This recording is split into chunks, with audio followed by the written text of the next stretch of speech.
I'm sitting here kind of PMS-y and wondering how I'm going to get through the next few months.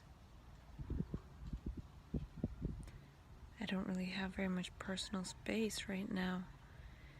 And I didn't in California either, but the difference was there that it was mostly really quiet. So I don't think I need space as much as I need quiet. I had a very small space in California, but outside was nature and quiet. And there's quiet here outside too, but my tiny room in California was quiet. But I was in my room here and the TV is going, and I really haven't been exposed to TV in like 5 months.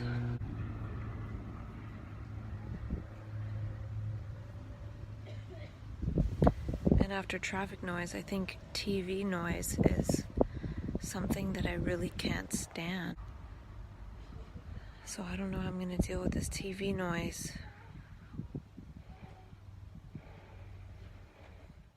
Today is officially 2 months off medications, and I'm feeling pretty good, but right now is the time I warned myself about, which is PMS time. So I'm feeling a little bit like, how am I going to get through these next months living in a small room with a TV going on the other side of the wall? And I haven't been exposed to TV in many months, and I'd forgotten how much I dislike hearing it going on and on through the wall, and a lot of it's bad news, and it's just stuff that I don't want to hear all the time. It really bothers my nervous system. But it seems like I have a little bit of space from that right now. So I'm going to talk to myself. And yeah, 2 months off meds. Not sure how I'm going to do this next while. I just don't really have open space to just talk to myself whenever I want, unless I figure something out. A little less conversation, a little more action. All this aggravation ain't satisfactioning me. That's what the lyrics say online. I didn't know satisfactioning was a word, and I don't know if that's what is said in the song, but it's what it says online. Right now I'm struggling with what action to take. I maybe just want to keep talking to myself, and that's the action I want to take, which isn't really action, but I don't know what else to do. I feel kind of trapped, and I need to slowly get in tune with a new epigesturetic matrix. My epigesturetic matrix from California is now gone, and I'm feeling it. It was different to just walk outside in nature, and so much quiet, so much darkness, so much beauty.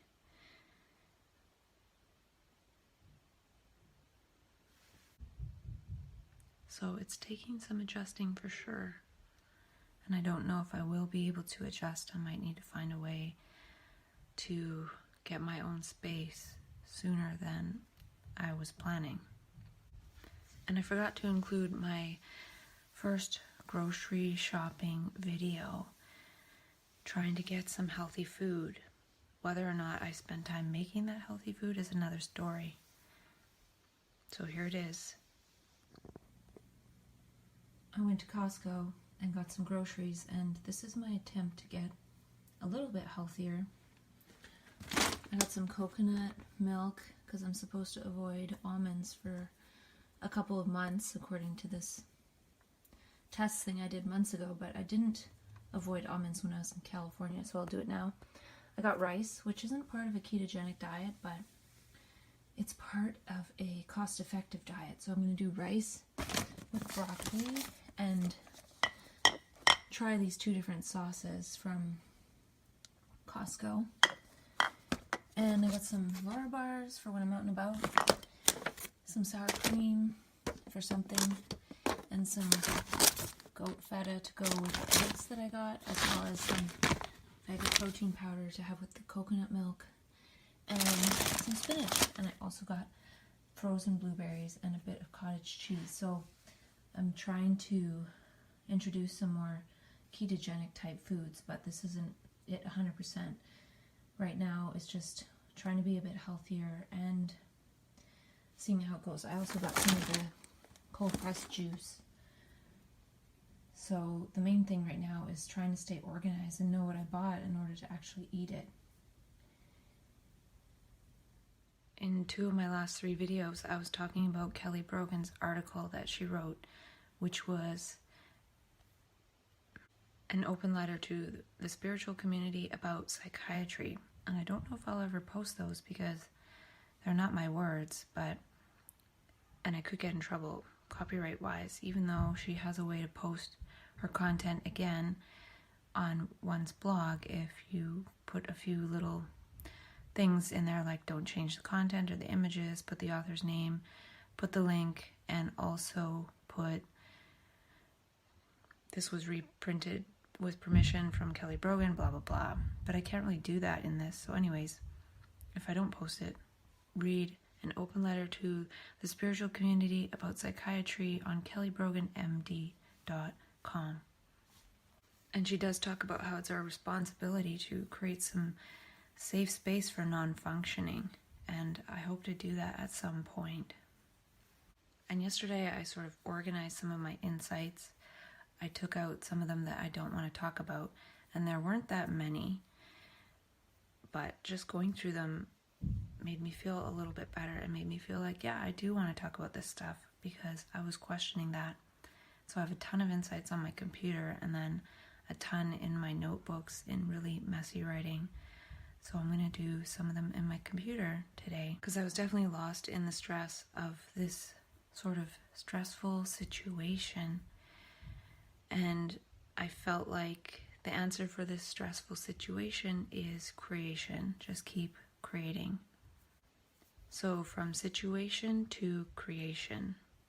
And I feel this discontent, this revolt being back, like having my stuff and what am I back for? What does all this mean? What am I doing? And I had a very small space and just a little bit of my stuff for a very extended period of my time, 5 months. And I don't even feel like I need that much space, but I do need silence and not to have that TV noise around and things like that.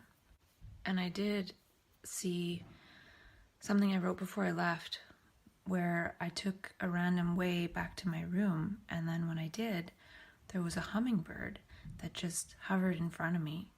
And I realized had I taken the most efficient way back to my room, I wouldn't have had that encounter with the hummingbird. And it reminded me of a quote by Krishnamurti that says, "There is an efficiency of love that is much greater than the machinery of thought."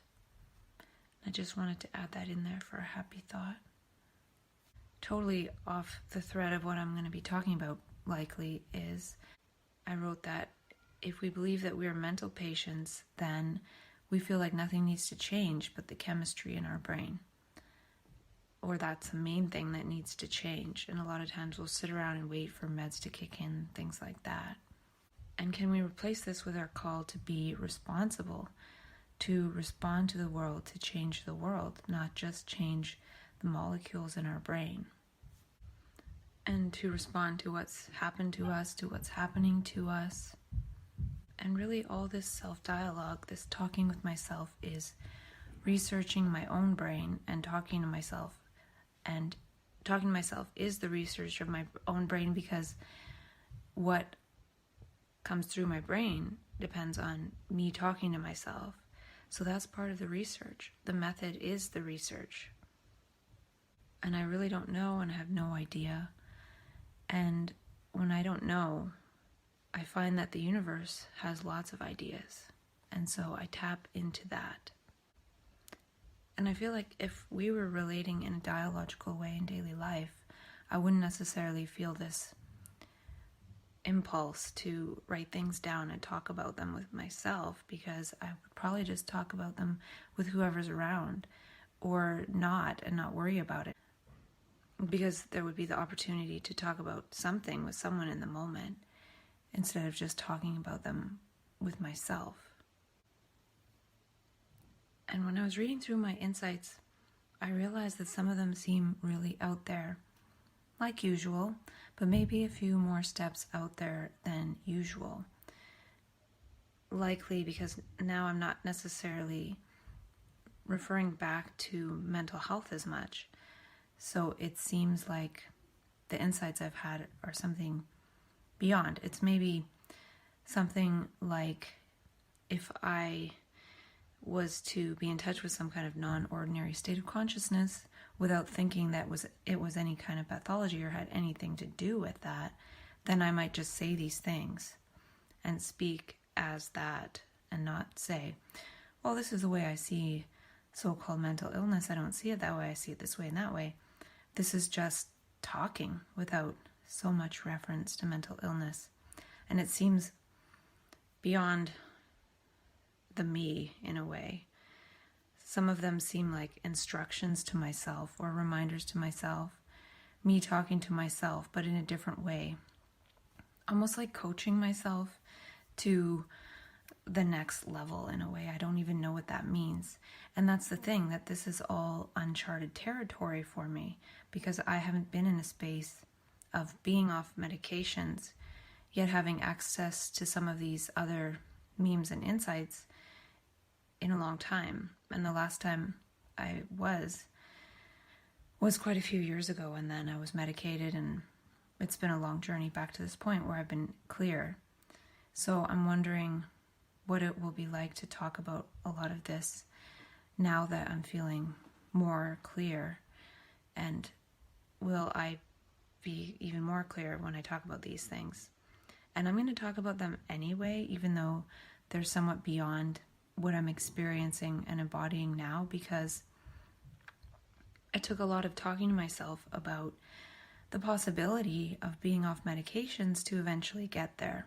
I talked about it for probably 8 or 9 or 10 months before I started that process. So maybe I need to speak to myself in these ways that seem a little bit outside my comfort zone in order to bring them within my comfort zone and just feel like that's naturally the way I see and I speak.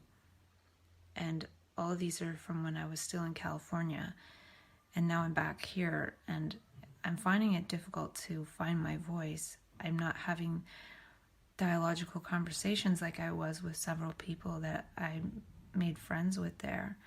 So that could be partly why I want to start talking to myself in these ways again, because that area of my life is missing, and perhaps that will prime new conversations here somehow. I don't know. Or at least keep me in that space until such time as I'm able to interact with others in these ways. So I will keep speaking in terms of new possibilities, and even if they don't seem like me, I don't even know what me is really. Self-dialogue is see willing possibilities, and sight saying and see saying, just seeing things and saying it.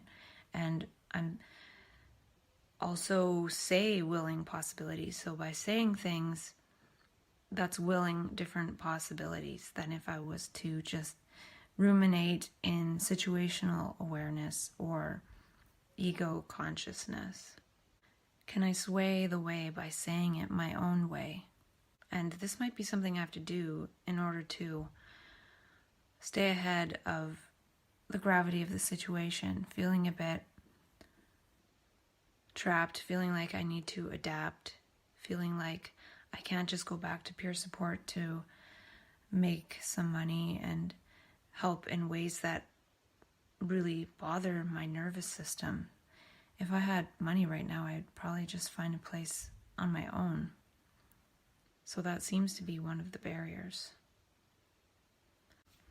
Some of what I say are you statements, but really I'm talking to myself. For example, I wrote down, you must talk yourself into your dreams, into your creation. When I say you, I'm talking to myself, reminding myself that's all I'm doing. It's speaking as the possible self and not the ego self or just the ego self. It's the I don't know self. Say I don't know, and it naturally negates the self because it's the self which thinks it knows. I think, therefore I think I know. And I want to make a prediction, an educated guess, now that my nervous system is being re-educated without all the toxic medications coursing through it. And I'm going to predict that I won't be taking meds still by Christmas time. I realize that I talk to myself also because it's not safe to be a former mental patient or psychiatric survivor out speaking like this. And at the same time, talking like this is what has made me into a former mental patient and a psychiatric survivor. So I can't stop. And there's definitely an intensity with wanting to talk to myself on video for some reason. It seems to even get in the way of wanting to just hang out and be in so-called normal relationships. And I don't know what that is. It just feels like some kind of work that I have to do and just keep working at it, even though I don't know what the point of it is. Maybe before I thought the point was to talk myself out of the mental health system, but now I've done that, so I'm just going to keep going and see what happens. And this will probably be a bit choppy, but I'm thinking that it'll get more smooth as I get back into it. I haven't really done this in this way in several weeks.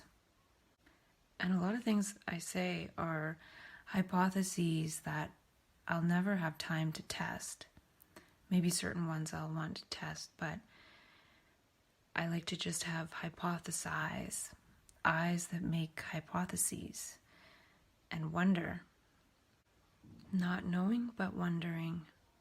And I remember before I wrote down this big batch of insights, I sort of invited that other voice to come in and share these insights through me. And I got a huge download, and there's so many of them. I felt like this voice of Gaia knows that I was close to ending talking to myself about mental illness. And to me, the mental illness is the me.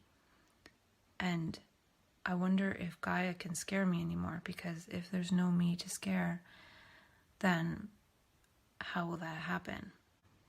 And when I wrote that, it seems like there was some fear happening or something, because I also wrote that now it's obvious that this energy is trying to help. It might feel like it's trying to harm the me, because it's the me that is in the way of this communication. Don't believe. The point is, we have our own capability to make our own narratives based on our own understanding. And these must be fluid and change. There's no problem with any narrative in particular. It's the non-fluidity. It's identifying with the narrative and attaching to it that is the problem.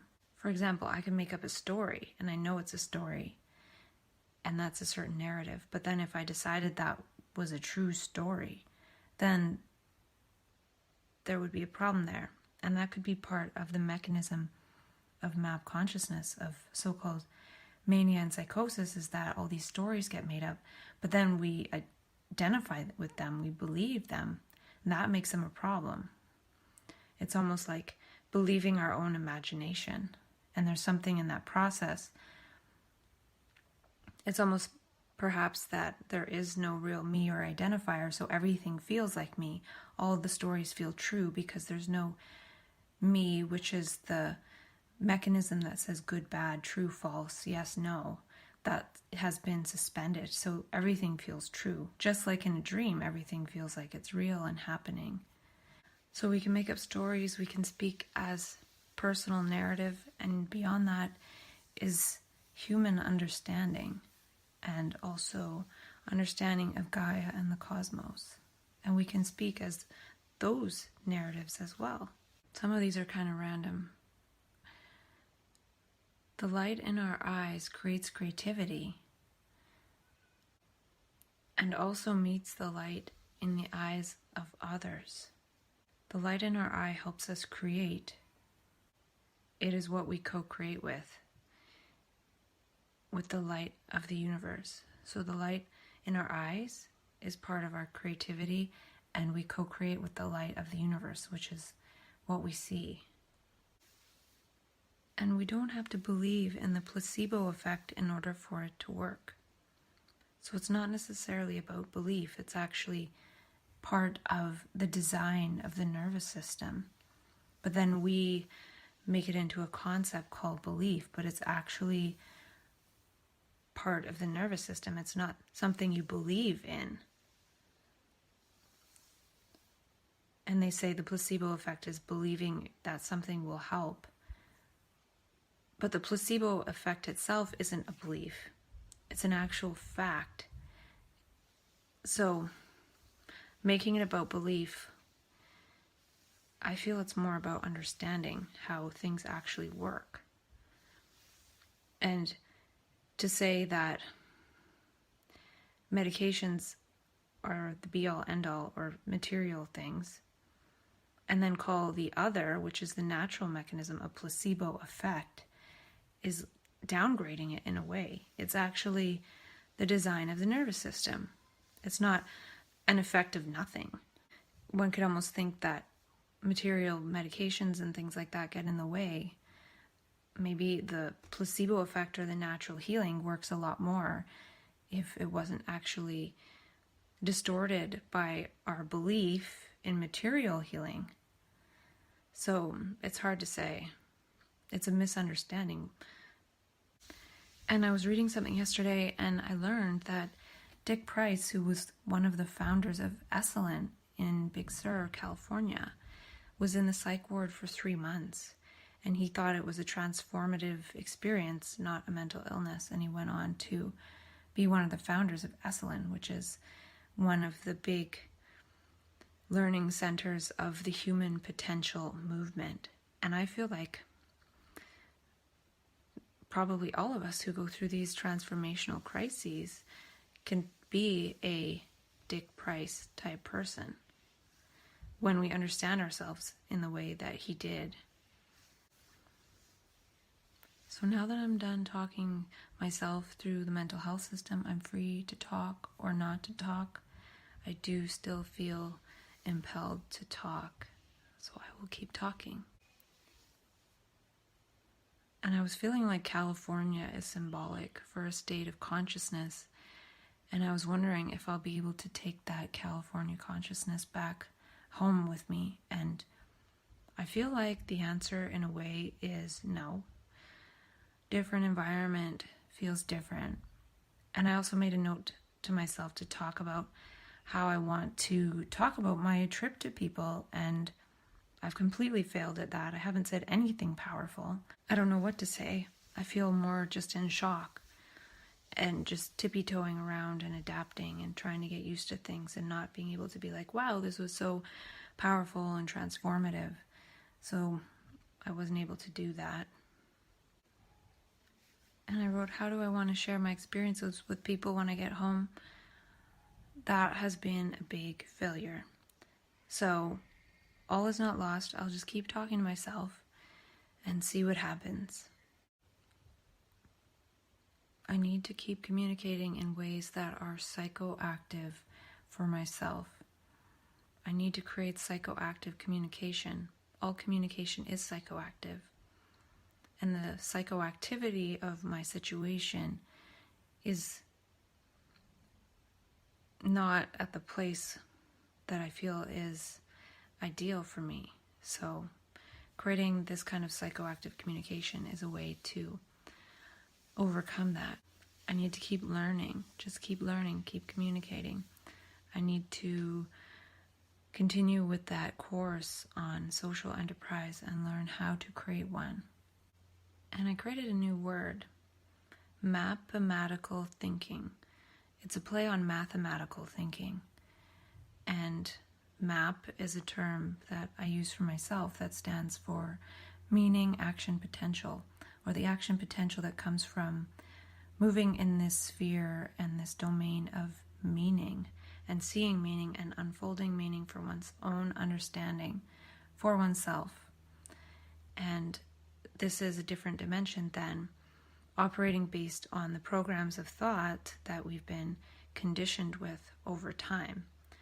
And so mathematical thinking is just thinking in a way, or seeing and moving in a way and acting in a way that one gets to learn these gestures and innate capacities in the nervous system through one's daily life. So it's mathematical thinking and seeing, and then I changed the word even a little bit more and changed it to mathematical thinking, because this domain is a domain of magic, but it's not really magic. It only seems like magic when we don't understand how our nervous system really works. Most of us have been hypnotized by our conditioning, and the thinking that is going on in our brain isn't really thinking at all. It's just tape loops on repeat, and those lead to our sleepwalking through life. So mathematical thinking is not sleepwalking, but moving through understanding, meaning making, seeing connection, synchronicity, creating synchronicity, not just seeing synchronicity, but seeing how one can create that, which is part of the creative process. Can we learn mathemagics or mathematics? Can we think back to when we were confused and what we did? Can we think about how we were thinking about a certain thing or approaching a certain situation, and not just retract in fear and say, oh, it's okay, you have a mental illness, but actually respecting one's capacity to learn in a new way, in a mathematical and mathemagical way? And can we be interested in this new way that the brain is learning, and not just write it off as being afraid of one's own capacities? Can we move beyond good and bad and actually be interested in how the brain is now learning in new ways, learning in the moment in daily life, not just having the conditioned thoughts running around and then not learning at all? What were you learning in MAP, in that domain, that dimension of meaning, action, potential? What were the meanings that you were seeing, and what were the potentials of action, or in what ways did they move you? Not just harvesting, but learning about how we were learning. And we must learn for ourselves. Nobody can help us learn this for us. Can we pay attention to map thinking, map perception? A map perception, in a way, is a perception that changes the map of the brain. It changes the way we map the world. It's something new. It's something outside our conditioning. I feel that knowing something by heart has nothing to do with remembering. It's actually about being in touch with the moment and knowing something in the moment because the heart tells us. And I also feel like mania is a major rewiring of the brain that has long-term effects. Unfortunately, that rewiring is poisoned by medications usually, but it can actually be an experience of an altered state that has long-term beneficial effects on the brain. I'm reading the book Stealing Fire by Jamie Wheel and Stephen Kotler, and it's really good actually, now that I've gotten past the first chapter about Navy SEALs. And they talk about how even just short altered state experiences can have long-term beneficial effects. And if one extrapolates that to something like a mania, then to me it seems like it can actually have long-term beneficial effects, but it's never seen that way because it's just seen as a mental illness. But I see it as having long-term beneficial effects on my life. It's changed my whole life. And I was thinking about where I got confused in my first state of map consciousness. And I got really confused and fearful after I made the fly video. It seems like I lost my ability to respond creatively. I began to react, to run, to retract and go down old neural tracks. And I stopped learning. I stopped learning because I was living in fear. And thinking is a lot slower than insight. And so I wonder why we're so interested in the thinking process when insight happens in a flash and gives a lot more information and insight and meaning than the thinking process. Insight can initiate a thinking process, but usually our thinking process is from our thinking process. So it's very limited. Mania as there's something you really need to understand about your nervous system. It synchronizes your whole life with your own understanding. And in mania, that understanding is very fluid and dynamic, and the meaning making changes moment to moment.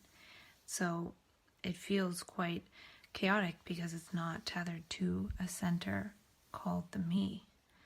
Whatever meaning is being made or whatever's being seen or being understood in the moment is what is, without reference to the me. It is a hyper state of learning that is attempting to facilitate our understanding of ourselves. And I was thinking of mania in terms of long-acting fight or flight. And it's usually from trauma. And I've heard it said that it's fight, flight, flee, or freeze. And I thought of a fifth term when it comes to so-called mania. The fifth term is actually free. What it really is, what all those 4 F's are, fight, flight, freeze, or flee, are all attempts for one to free oneself from that particular situation or scenario. So in mania, if one is in an extended fight or flight, a hyper fight or flight, one will keep fighting and fleeing until one is actually free. And since the trauma or the situation seems everywhere, and it is, because this whole world is actually resonating in the field of trauma. There's so much that is re-traumatizing just walking down the street. So one keeps going until one is free, and one fights, one flights, one freezes, one flees. And when we interact with others in that state, we're trying to free them in some way, even if we don't think about it that way. And we no longer feel like we are a me. We feel like we are a free. And it's moving from the trauma domain to the subtle domain. And then I wrote down, be your best self or you are in danger. I don't know if that's a message to myself, but maybe it is. Maybe I have to really step up my game in a way and pretend that I'm okay around the people that know me, because otherwise they'll think that I'm not doing well. And they'll think I'm not doing well because of my supposed mental illness, when really if I'm not doing well, it's because of the situation. So in so-called mania, often we are our best selves, and that keeps us out of the danger of the trauma. And we can kind of move as superhumans trying to resolve a lot of that trauma. We see the trauma, but at times we can resolve some of it. And in a way, that's why we're stronger and more perceptive, because we are our best selves, and that's what keeps us away from the danger, even though we sense everything as dangerous. Not everything, but a lot of it feels dangerous, but we feel almost invincible to move through it. And an example of that is people who think they can fly, they feel invincible. So we really do feel invincible, and in a way, a person would need to feel that strong and invincible to take on and tackle some of the things that we do attempt to resolve when we're in those states. And we're kind of in a constant flow, because flow is what will save us from danger, because we don't have time to think about the me. It's just seeing danger and acting. But that's sometimes how we flow right into the hands of psychiatry because we run away from the danger. After we lose our sense of invincibility, we feel very vulnerable. And then that's part of the mechanism, though, in a way. That's part of it, how we go into this hyper strong and perceptive best self state. We're moving around in this world of trauma and also working to resolve things. We're sharing, we're helping, we're being generous, kind, altruistic in the moment. And then that wears out. And when it does, we're basically running for our lives. It's kind of like being on a mission to save somebody from a certain situation, and then when we realize we can't do anymore, we just run for our lives. And when we do that, we run right back into psychiatry. So we're flowing in the field of trauma and danger, able to resolve things, and then it eventually builds up and we're kind of crushed by it, and then we run into the help. And this is kind of similar to war in a way. People are trained to be these soldiers, and they go out and they fight the battle they need to fight. And when they come back, they're traumatized, and a lot of them just end up on psych meds or something like that. So as someone who goes into so-called mania, it feels like almost fighting a battle here in one's own life, the battle for one's life to escape this traumatic life that we've inherited as normal.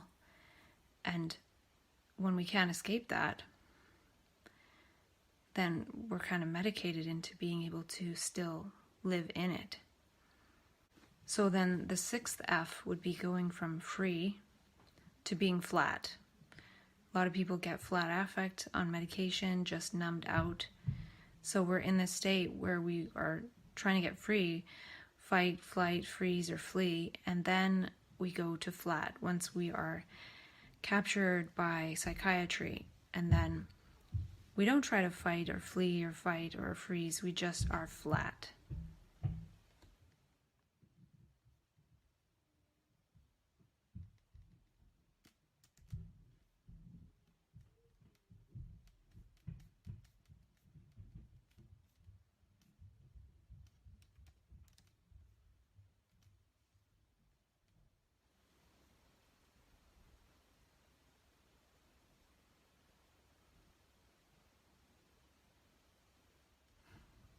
I have major cramps, and I took an naproxen today because I'm really not interested in spending the whole day in the bathroom when I haven't really had very much time and space to myself.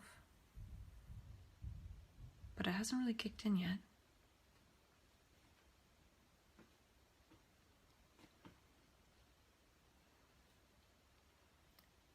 And before, I was talking about the study that I read about. Do ambitious and exploratory behaviors drive creativity in bipolar disorder? I feel really disenchanted with this whole self-dialogue process today. Looking at my insights is like, ooh, blah. But I'm totally PMSing, and I took an naproxen, and I was listening to 2 of my old videos that I had a note to myself to listen to because they were from the very beginning when I didn't even make any edits. I just talked straight through. So I guess I hadn't really listened to them at all to see what I was saying, but it seems fine. And in the videos I mentioned at that point that I'd had 3 psychoses in the past 14 months, as well as 3 hospitalizations to go with each event. So it was interesting to hear that. That was June 8th of 2016, and today is August 1st, 2017, and so it's actually been 15 months since I've been in the hospital, whereas the time before that, it was 14 months and I'd been in the hospital 3 times. And I did in the beginning talk a lot about seeing if I can do things to prolong the time between psych ward stays. And I talked about that in the second video from July 8th that I watched, which is actually the 4th video on that day. But in that video I was talking about strategies I can use to stay out of the psych ward longer, and I talked about how I was going to go for hypnosis and things I was doing, and it just sounded weird to hear what I was talking about a year ago. And I did go for hypnosis, but oftentimes when I think that something is going to be some kind of be-all, end-all help to prolong the time between hospital stays, it doesn't really do too much per se. Well, it's hard to say exactly, but it seems like just this process of talking to myself has been the most helpful thing, no matter what I decide to try or talk to myself about. For example, I was clicking through other videos and random points, and I mentioned eCPR, and I talked a lot about eCPR along the way, and then I finally went to the workshop and then never talked about it again. So I can often have these projections in my mind about what's going to be good and helpful, but it's not necessarily anything at all. But I guess it's nice to have something that I'm projecting that is going to be so wonderful. And I feel like besides the PMS right now, I don't really have anything like that I'm driving towards, or I do, but I haven't really sat down and allowed it to sink in. I'm still in the whole shell shock of being home. And I clicked on a video of me rollerblading in California, and it was just a different life there. And now I'm in a different life again, and I gotta figure this out. I feel like I don't know what my gestures are. I don't know what my movements are. I feel like I don't want to do my laundry. I feel kind of down. Almost heavy. It might almost be something like a bit of a depression, though I don't really feel depressed. I just feel like I don't know what to do with myself because I'm in this totally new environment. And not only that, I don't have my own place and my own space, and I'm wondering if that was a mistake, is a mistake. And I have a little friend.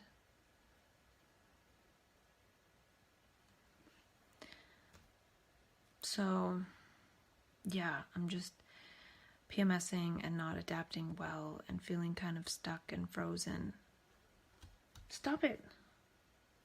It tickles me.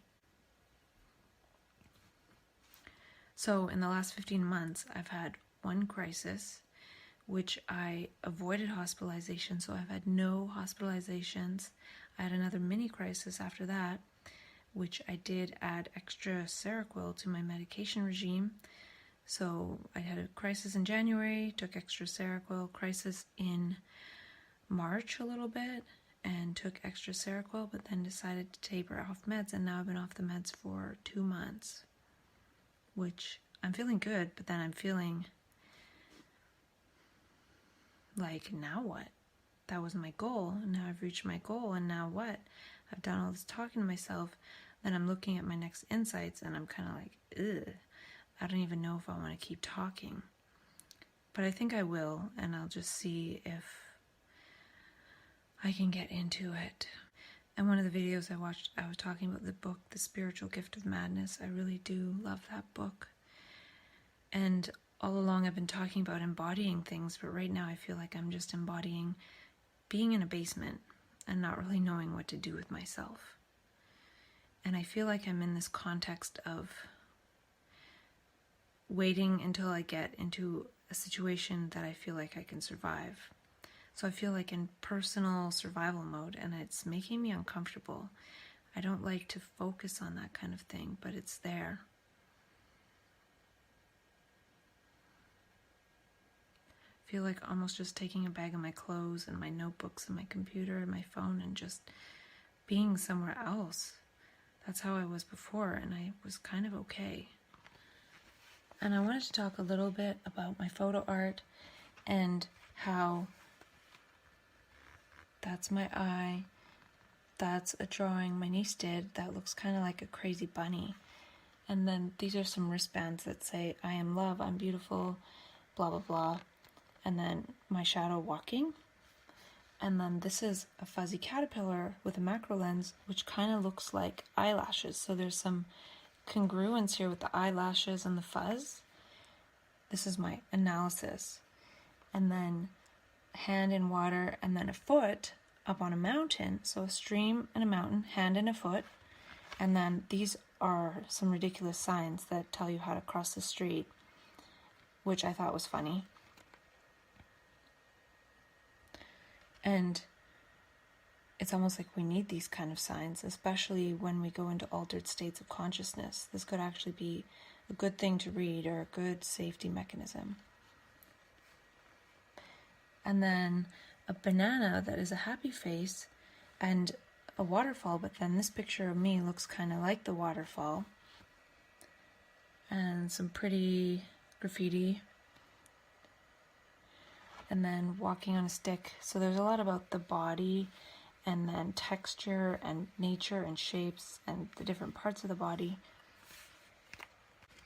And then this is a tiny little caterpillar on my finger with the macro lens, and a heart made out of carrots pulled out of the garden. And so this is like heart shape, a smoothie that I made a heart shape on the top. So nature and different activities can make a heart shape.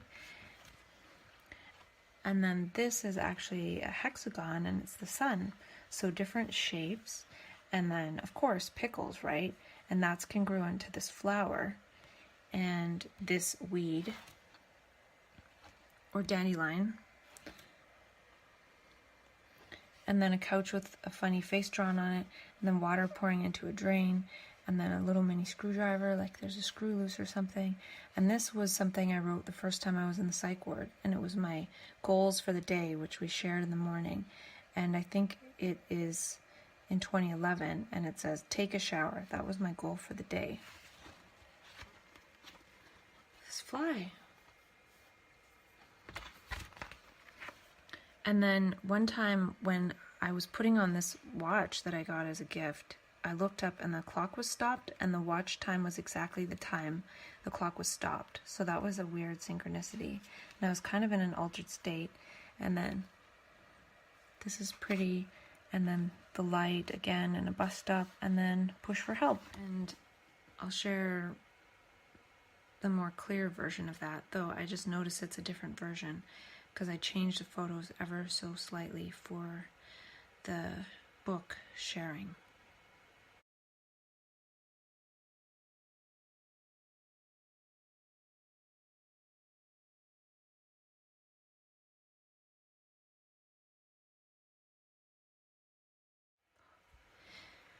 So I just have to keep going. I just have to keep talking to myself, and eventually feel like there's some kind of intelligence operating.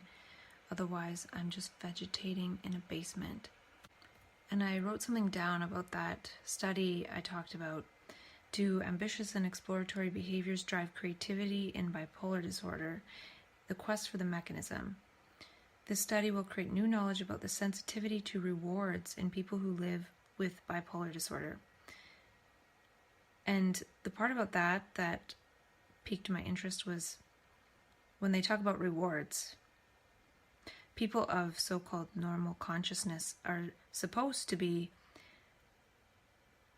excited by the rewards of society, like success or money or this or that or the next thing. All the things that we've been programmed as major drivers for our behaviors. So we go to work because we want the reward of money, or we want the success, or we want the promotion, or we want the status so we can get this and that. But in so-called bipolar disorder, there are different rewards. No longer do we feel rewarded by those things that I just mentioned and all the other things related to that. But those are all contrived rewards. Those are all phony rewards. They're all rewards we've been programmed to believe are important. But are they really that important? Well, in bipolar, we get in tune with different values and different so-called rewards. So they think that it's strange that we might find something else rewarding than what we've been programmed and conditioned to believe is rewarding through our whole life. And when that structure, which is tied to the self, the me, because that's the entity that feels the reward and then gets the hit of dopamine for doing the right behavior in society, well, that all breaks down. So now there's a different type of reward, which isn't really a reward at all, but it is innately rewarding to be that creative and be creative every step in one's life. So we no longer feel rewarded by a mundane job. We're no longer human versions of Pavlov's dog salivating at every TV commercial. So really our training and recovery is to get us to feel rewarded again by the constructs of society, because if people aren't feeling rewarded by these fake constructs, then society can't continue as it is. And if we don't feel rewarded by that, then we'll be rewarded by being medicated and numbed out so that we just don't really participate at all. And they say in the study profile, one strength that has been clearly associated with bipolar disorder is creativity. How can a strength be associated with a mental illness? They're like denying what they're calling it. They're calling it an illness, but yet there's this real associated strength of creativity. So I feel like if we can get in alignment with this creative process, then we can just move beyond everything else. So my point is, let's not let them hijack our creativity in order to sell it back to us as a reward for us taking our medications and complying with everything, but learn about ourselves and understand our own creativity in order to move in that dimension on our own without reference to their help. So the reward system of society is artificial. We've forgotten the innate feeling of moving in one's own understanding and creativity and insight, and seeing and doing and understanding things for oneself. So if scientists are trying to understand the mechanism of bipolar creativity in order to help us understand ourselves, well, we can understand ourselves for ourselves, and we already do, but really recovery is trying to please everyone and walk in both worlds somehow, which takes a lot away from our innate capacities. But it's to make others feel comfortable. It's like saying, well, you can be creative, just not too creative. You still have to be all functional. And it doesn't mean that we won't get back in alignment with functioning, but it will look a tiny bit different. It will be of our own understanding. It will be more powerful when it's allowed to flower of its own, if we're given safe space and safe sanctuary to be able to figure out how to walk for ourselves, not as marionette puppets of all the thought memes that we've been programmed with our whole lives. And anything we're told to believe narrows us down, and we've been too narrowed, and many of us are breaking through this narrow understanding of ourselves, and we move into something much more vast. And it's a huge responsibility, and it takes a lot of attention and awareness to figure it out. And there is no figuring out, but one can move fluidly and figure out that one can only figure out something by direct contact with the moment. So if we operate based on thoughts and beliefs, we're not operating based on our own understanding. And it's a slap in the face that no one assumes that we can figure this out for ourselves and maybe watch us try to figure it out for ourselves instead of trying to come at us with all the interventions and then study our capacity of creativity in order to sell it back to us as some kind of consolation prize. So moving in this false understanding of beliefs and what we've been told, especially later on by psychiatry, it's a false structure that is bound to break. And when it breaks, we're left in the domain of trying to figure things out and understand things for oneself. So we may as well get in alignment with this understanding for ourselves process. And it's kind of like when we're a child and we just want to do something for ourselves. And even if we do it wrong, we don't know what wrong is. We just want to figure it out for ourselves. And if adults keep doing it for us, we can't figure it out. So the gesture of discovery is what is important. Not necessarily discovering the right thing or the wrong thing. It's the gesture of discovery. And creativity works just by creating. Even in my process of self-dialogue, sometimes I get out of touch with it and I feel like, how did I ever do that? But even now, just talking to myself for the last 2 minutes, I already feel back into it. So the self-dialogue really does facilitate a state change. Just like learning to walk is by walking. One could say, well, what's the mechanism of learning to walk? Well, little human beings have the capacity to learn to walk. There's no mechanism. It's just a capacity that if they crawl and then stand, there's phases, and then they just start walking. They'll master walking. So the same way creativity is the way we are creative, not by sitting around thinking about it or finding a mechanism.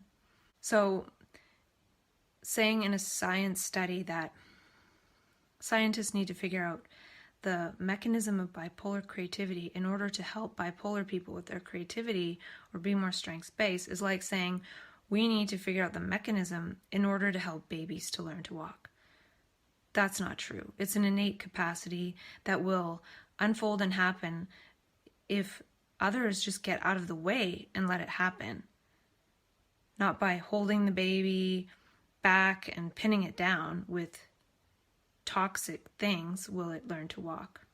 The creative instinct is trained out of us in that over time through our lives we learn to adjust to the group. And there is no group. It's an illusion. It's a program that is overlaying our spontaneous actions of our nervous system.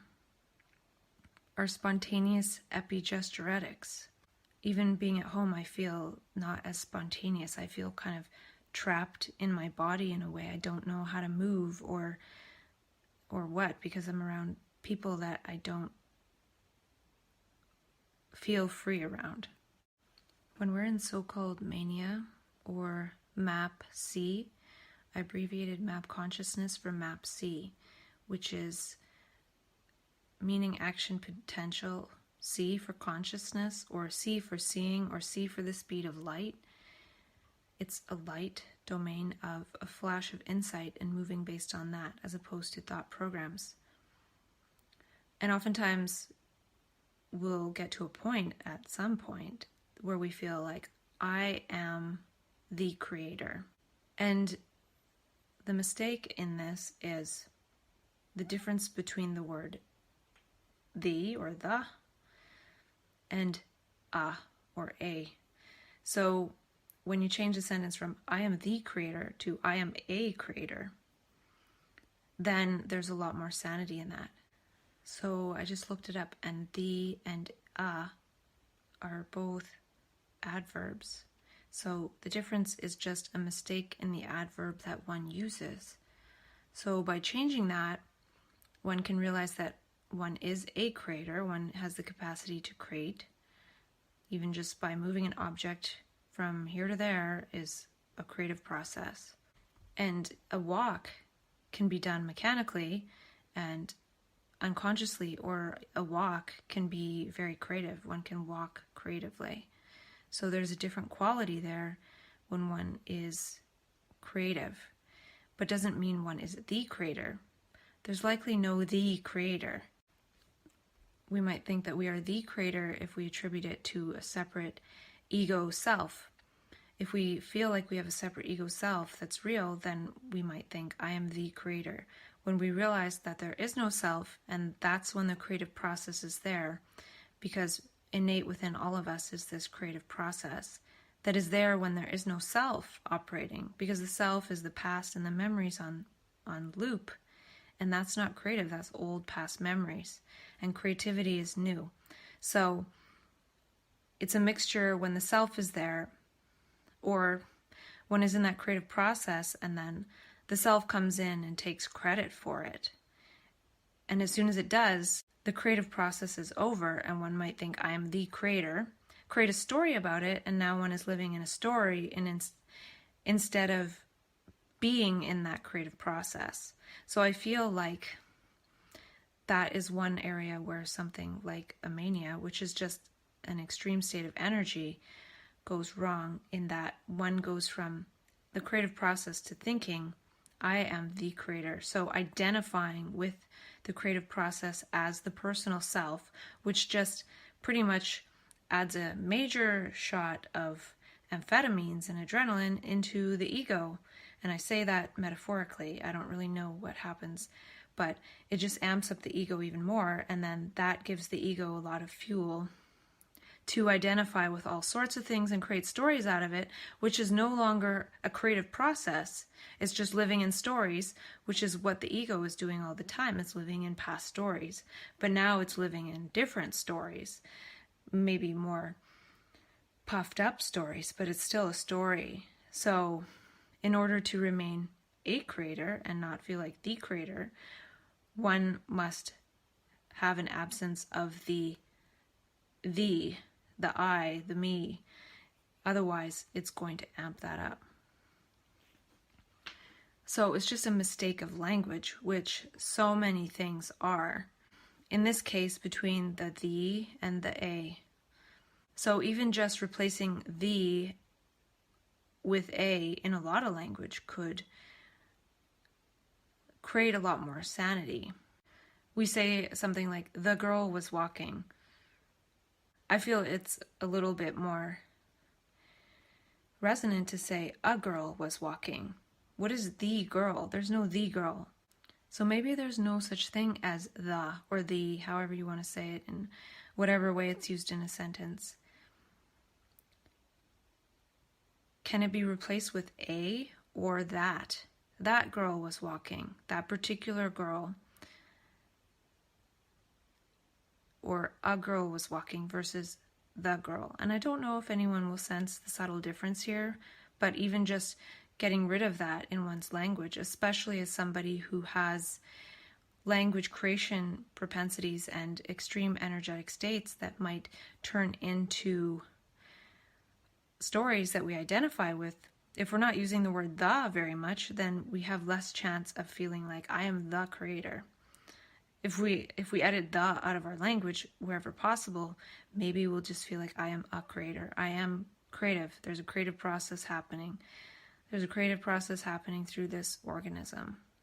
There's a book called Drive Yourself Sane with General Semantics, and I feel like this is general semantics. So sort of like semantics for people who have a propensity to go into map consciousness or so-called mania and have trouble with language and trouble with a lot of energy producing new memes and thoughts. And if we don't quite have our pronouns right and our adverbs and our verbs and all that, when that process is initiated in the brain, it can create a lot of trouble in identifying with certain stories. Like, I am the creator. There's no problem with the story, I am a creator. Just the difference of the word. Can you pass me the pencil? Can you pass me that pencil? Can you pass me a pencil? So I feel like it sounds like it's not a big deal, but it could be a big deal to get with these types of more sane ways of speaking, even if they're very tiny, because this energy comes in that wants to create more language, whether it's poetry or rap or new memes or insights or ideas or visions. But if we're tripped up by a word as simple as the, maybe if that first thing in the Bible was first there was a word, not the word, because as soon as we say the word, we think the word of God. Well, what is that? Well, then it creates all these stories. Maybe it was just a word. Who knows what that first word was? It was just a sound. First there was a sound, but the word is a lot more narrow-banded focus than a sound. Because if we think first there was the word, we're going to think, well, the word of God, and what did God say, and what do I have to follow? But if it's first there was a sound, well, each of us made a first sound when we were little. If we don't have fun with ourselves, someone else will play with our brains at their benefit and profit. Your brain is to create you, to benefit you and others. If we don't experiment, if we don't understand, we will be experimented with.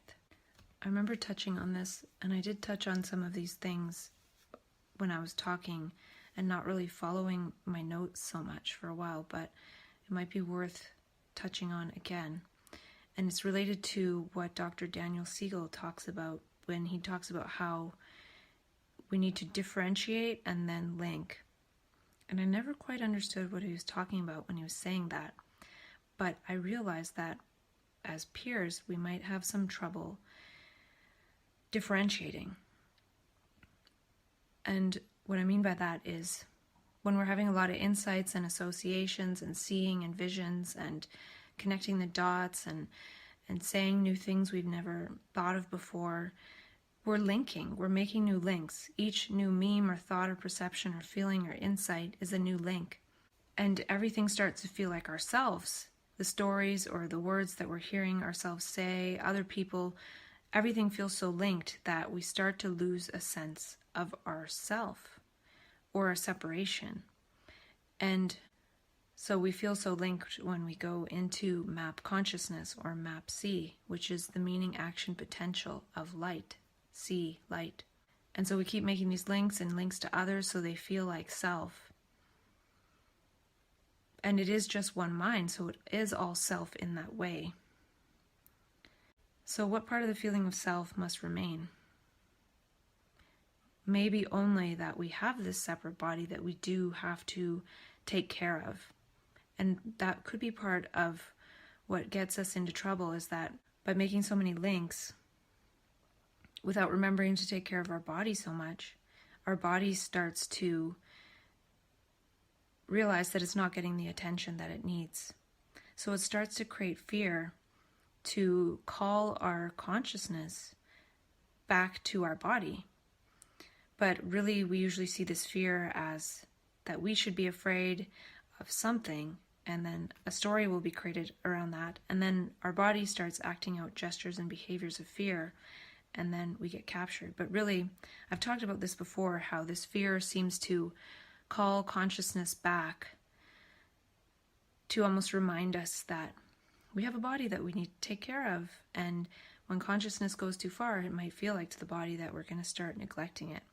And a lot of times this fear will actually induce some kind of suicidal behavior because the fear is so strong, when really the body's just asking for care. But sometimes the body ends up being ended because of the fear that it induces to call us back to care for the body. And this is not the only thing. I'm just talking about this in a million ways, like I always do. Because I've already had that sense sometimes that the fear is calling consciousness back to remind consciousness that there's a body to take care of. So I wonder if that's the main thing that we need to differentiate, is care for the body and continuing to care for the body. And other than that, is there anything else that distinguishes us as this separate self? Like, is there a self other than the body? Or is the rest of it shared? I feel like the rest of it's shared. So I remember in my first state of map consciousness, I was in that state for 2 months, and by the end of it, my hair was falling out and I was 90 pounds. So consciousness had gone too far outside the body, and a lot of the energy of the body was being burned up in use of, for the energy required to make all these links. But I wasn't able to keep myself, my body, well. But I made a lot of links to include a lot more elements of the mind as myself. So it can take a while for us to again distinguish what is ourself. And when we do come back from map consciousness, we do regain a lot of ego consciousness, because that's the game that we're playing in society. So we do have to have that. It would be interesting if we could develop the capacity to just know when to turn off that sort of autopilot mode of being in the world. And I think that's part of what's bothering me, is that I need to operate as sort of this ego self-defense. So all of it is ourselves, including our bodies. We have to take care of our bodies. There is no separate self to defend. And I'm saying this as say willing and see willing possibilities, not as I'm in that space right now. So the body gets scared when we identify with all, which means we identify with nothing. because sometimes we lose even identification with our body. So can we maintain the identification and awareness and intelligence to take care of the body, but lose all the other identifications? And I've definitely disidentified from my body in so-called dissociation, which is just feels like disidentifying from everything and feeling terrified, maybe like a baby left out on the sidewalk. So the body gets scared when we have too much information running through us as well. I feel like calling thoughts ruminating loops, because saying the word thought makes it sound kind of unharmful or just something. But when it's called a ruminating loop or something, that actually describes more of what it actually is. So the word thought doesn't really illustrate what a thought is. Whereas the term ruminating loops, or maybe ruminating sound loops, or ruminating sound and image loops, that more describes what it actually is. And the brain can either be creating understanding for us to see, or we're just seeing our past images and ruminating loops of images and sounds. And I also thought of creating some heart lines, which are like news headlines, but I feel like I'm not necessarily living my dreams because I'm not creating my own heart lines. I thought of creating a little publication called Visionary Heartlines, which are just bites and bits of happy news for people living in this visionary consciousness or moving towards that. So an example of a visionary heartline would be first medication-free respite opens in this city. So visionary heartlines would be a magazine for trans-conscious, map-conscious, omnipolar people, that neurotribe. Or it could be called mental heartlines, and it could be all about what trans-conscious altruists are up to. And to go with what I was talking about last, there is a part of consciousness that's localized in the body, and the rest of it is shared, because all is consciousness, and we share all of this. It's shared and non-local. It's quantum, and it's what makes things possible. If we take action towards our visions, then matter will follow.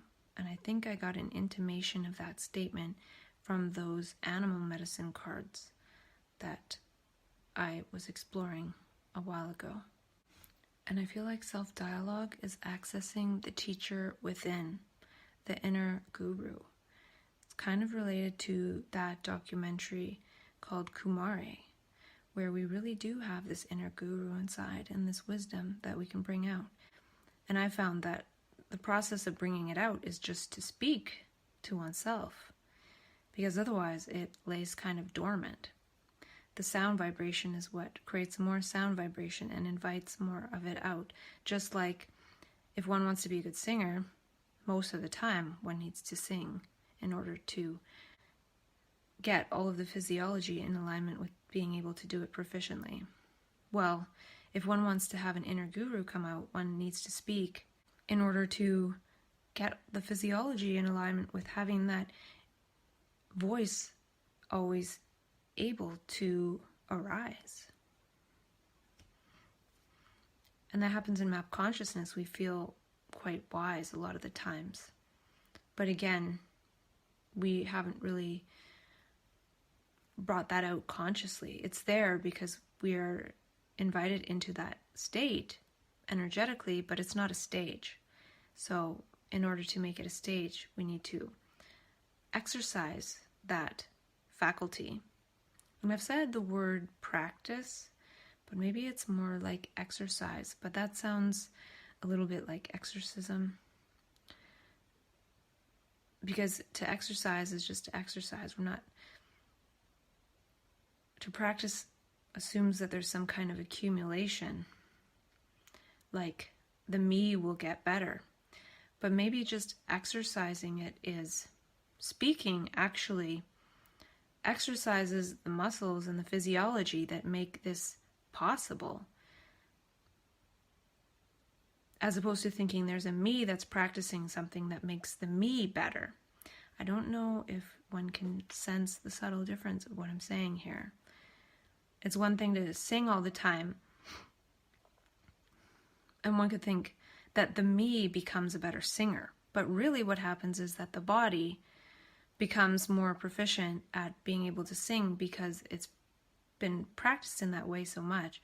So all the muscles and the tongue and everything knows how to sing, and it's not even a conscious thing anymore. So in the same way, one can exercise their inner guru. And it's not like there's a me that becomes this great guru, but the body is exercised in being able to speak in that way. Because we all have access to a wise voice, a wise version of a human being within us. But we don't exercise this. We don't talk to ourselves. We have these ruminating loops going on in our heads, and we identify with that. And what I'm saying is, if we speak in our inner guru type way, that will invite that voice out.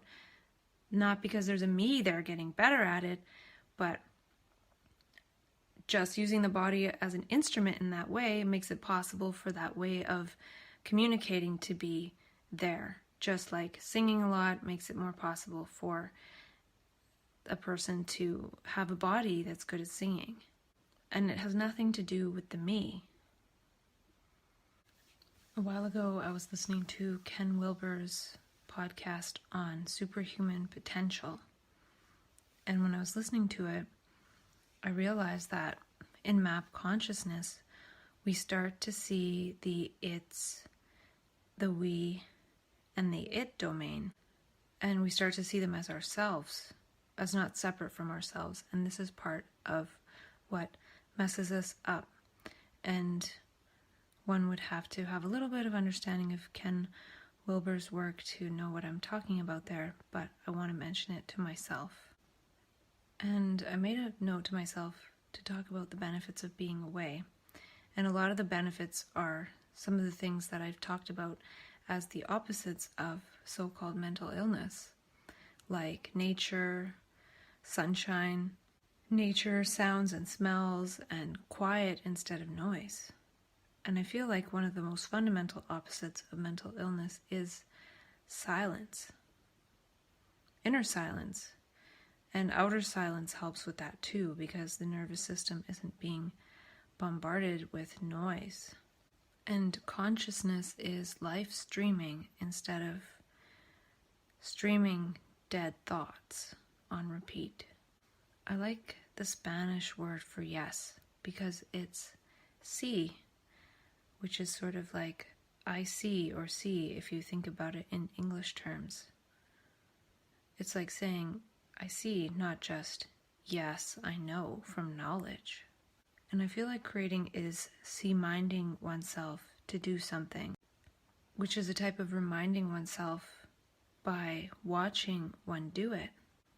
So I wasn't really into the self-dialogue thing today, but just by doing it, it was a see-minder, being reminded by seeing myself doing it, by actually doing it.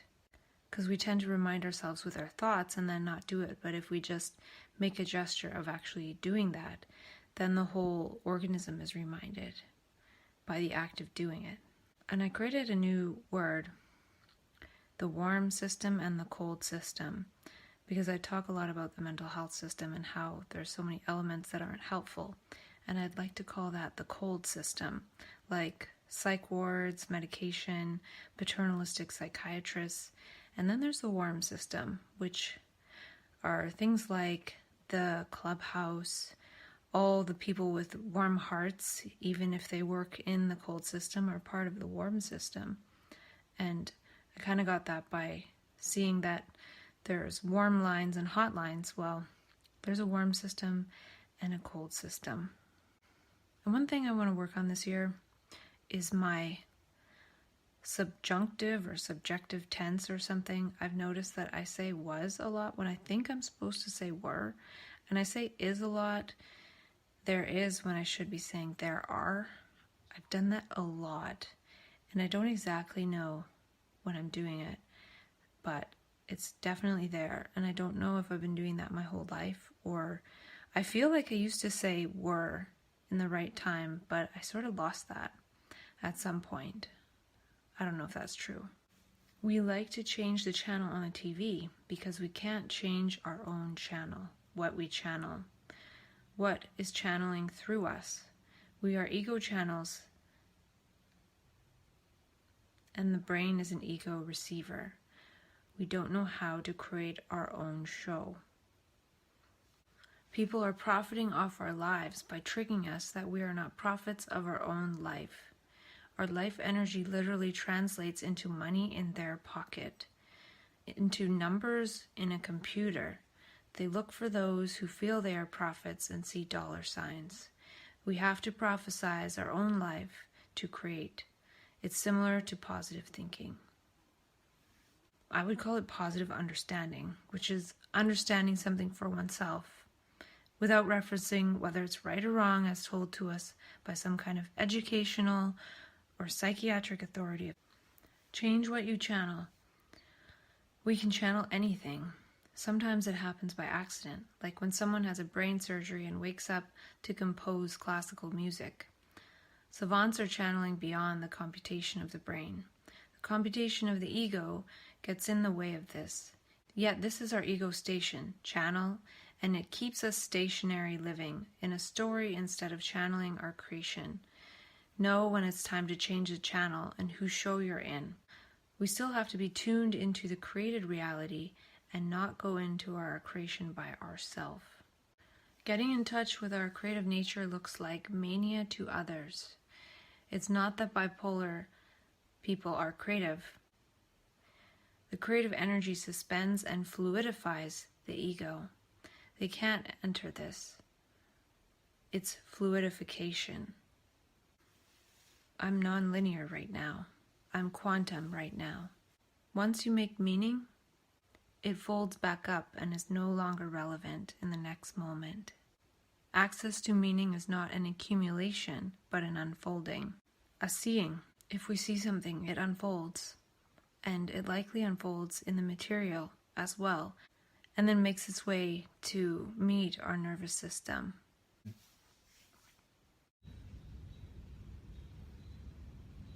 Two days ago, I was frantically making videos.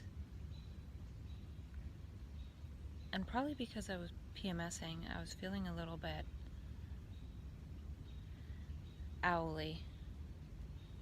And then as I was editing them, I realized that, wait a minute, summer only lasts so long here where I am now. Maybe summer is pretty eternal in California. But in Canada, that's not the case. So I have to remind myself to get out and enjoy the nice weather. Even though right now it's really smoky because there's a lot of fires. So it just looks like smoky air.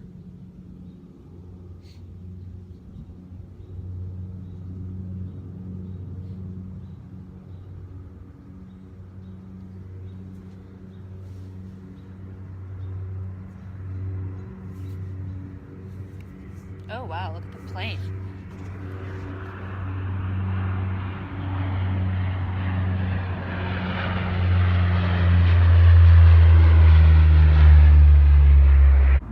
That was a really weird one. It had propellers on it. It had 4 sets of propellers.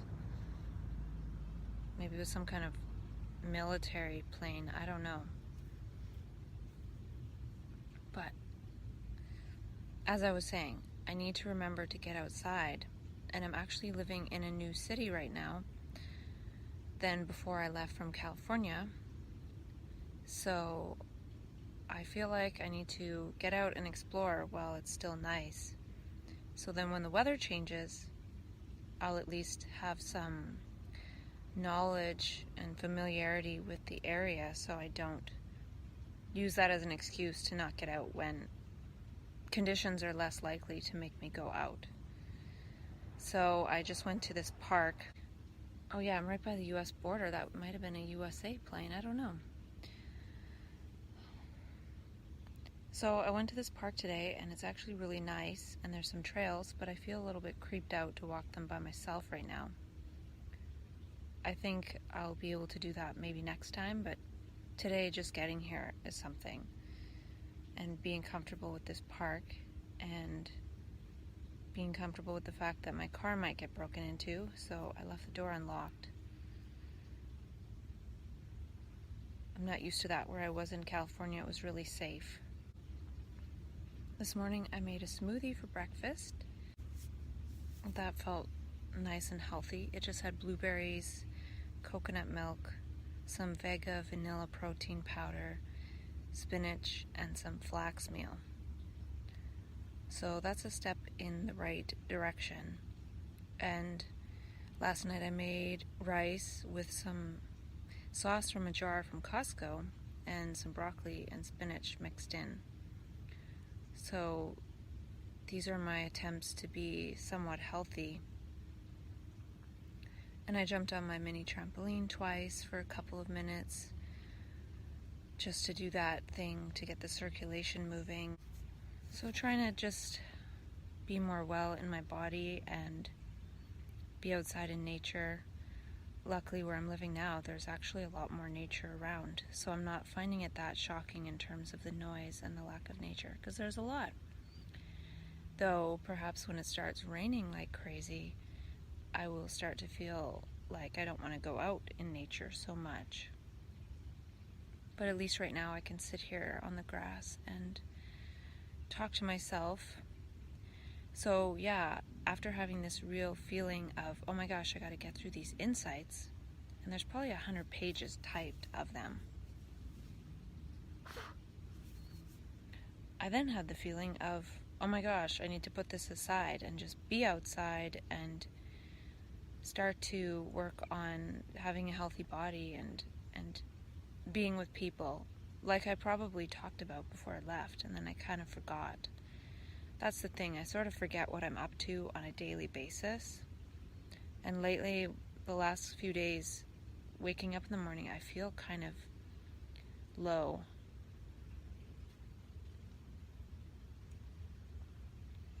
And I don't necessarily think that's a bad thing. It's just sort of how I start off the morning. And I've been home for over a week. And I don't know if it's a struggle or if I'm just adapting to new gestures, to a new epigesturetic matrix, a completely new one. I guess what wouldn't be new is the process of continuing to talk to myself, but it feels different in that now it's less about coming off the meds, which the last 4 months has been a lot about that. And now that it's not about that, I don't know what it's about. And I did get a huge download of insights that I wrote down, and I haven't really had very many insights lately in the last couple of weeks. And I think that's good, because it seems like there's a wave of insights, and that happened before I had my small crisis when I got to California. I was having hyper insightfulness, writing everything down. Then I had that small crisis, had to take more Seroquel for quite a while, and then decided to taper off the meds. And then the process was a lot about that. And so now that it's not about that, I'm wondering, now what do I do with this clarity in my body? I'm not feeling hyper insightful, but maybe that's a good thing. Maybe it's time to move on to something else. And I talked a lot about embodiment along the way, yet I continue just to embody being a talking head, talking about these insights that I download. So the other day I decided, at least for now, could change tomorrow, that I'm going to slowly type up the insights that I wrote in my notebooks and add that to my list in my computer, just so they're all in one place, and then that way I can kind of go through them again and just sort of put them aside, at least for the rest of the summer. And maybe I'll want to talk about some sometimes, but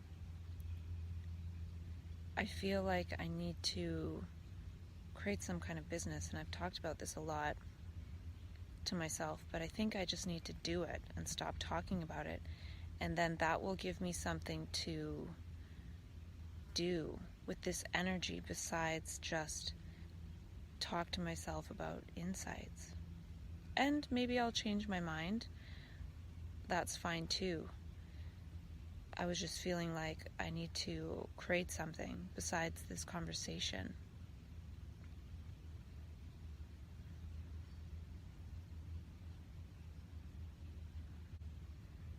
And I've been reading the book Stealing Fire by Stephen Kotler and Jamie Wheal, and it's actually really, really good. I definitely recommend it for anyone with omnipolar and transconscious and map consciousness type experiences, because a lot of what they're pointing to is the same. It's talking about the same process. They talk about something called STER, S-T-E-R, which stands for the state of ecstasis or flow, which STER stands for selflessness, timelessness, effortlessness, and richness. And if one takes a moment to consider those, selflessness, not feeling a sense of me or self, timelessness, time feels different, it just feels kind of eternal, and also effortlessness, it doesn't feel like an effort, it mainly feels like a joy, and richness, things just feel really rich. And to me, all of those are felt senses that we have when we're in the state of so-called mania, or I've called it map consciousness or trans consciousness, and a lot of different things along the way. So what I'm saying is what they're pointing to in that book is something that we tap into or get in touch with, partly at least, in so-called mania. And they call it flow. So I was actually thinking that when it comes to something like mania, it's actually overflow. So there's people that are in regular consciousness that are doing a lot of things to try to get into flow, like meditation or extreme sports, or Jamie Wheal and Stephen Kotler developed this flow dojo to do all these types of extreme sports activities in a safe way in order to get into flow. And then there's people like me who go into this space of flow without any kind of effort or will or intention. I actually do a lot of things in my life to stay out of that state, because when it happens to me, it's a state of overflow. It doesn't turn off. It's not like I experience timelessness for a couple hours at work or wherever and then it goes away. It just keeps amplifying. And so I would say it's a state of overflow.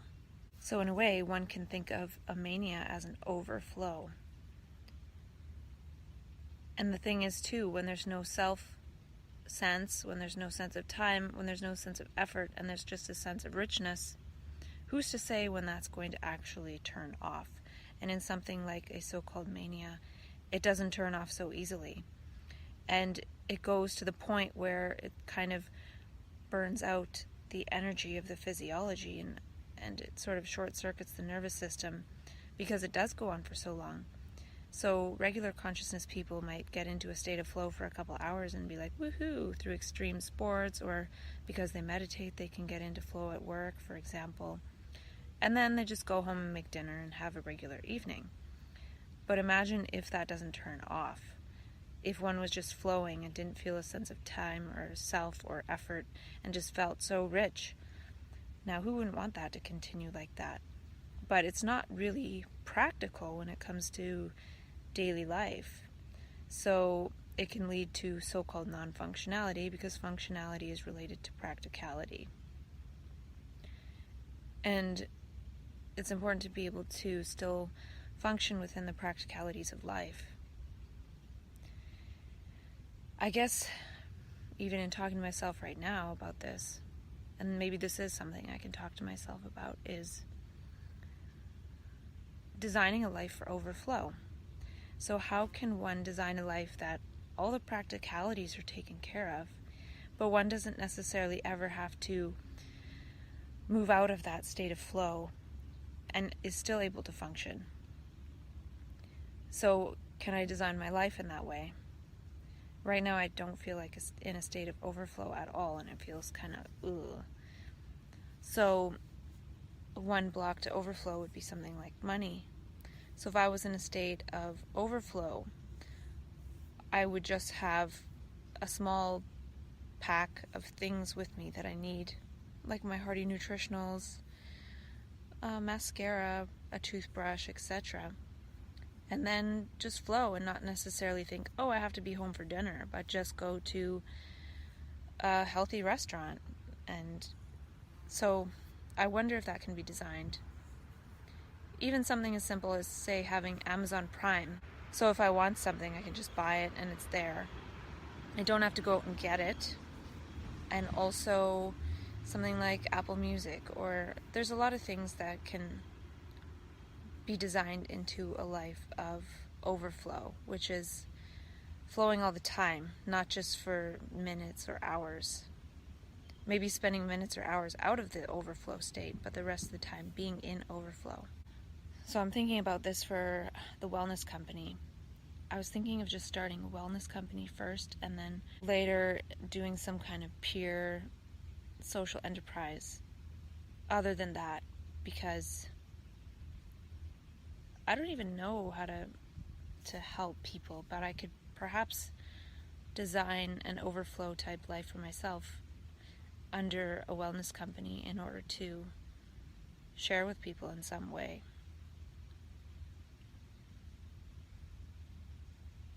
If I'm not living a life in overflow, that I'm just sharing a bunch of words.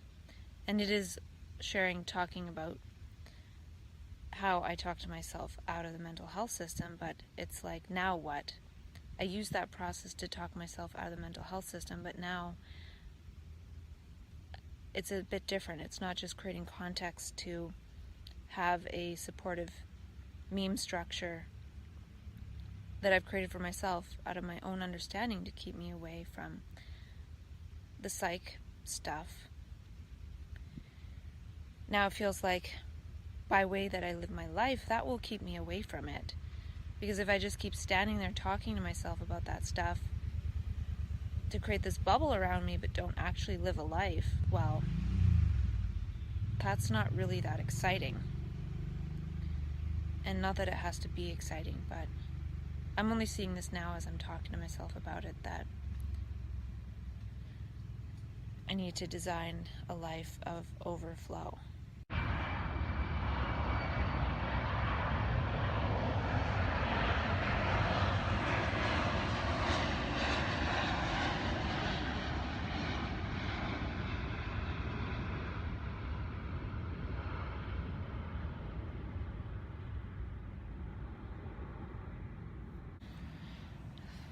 I need to find somewhere to rollerblade out here. I need to get comfortable walking some of these trails.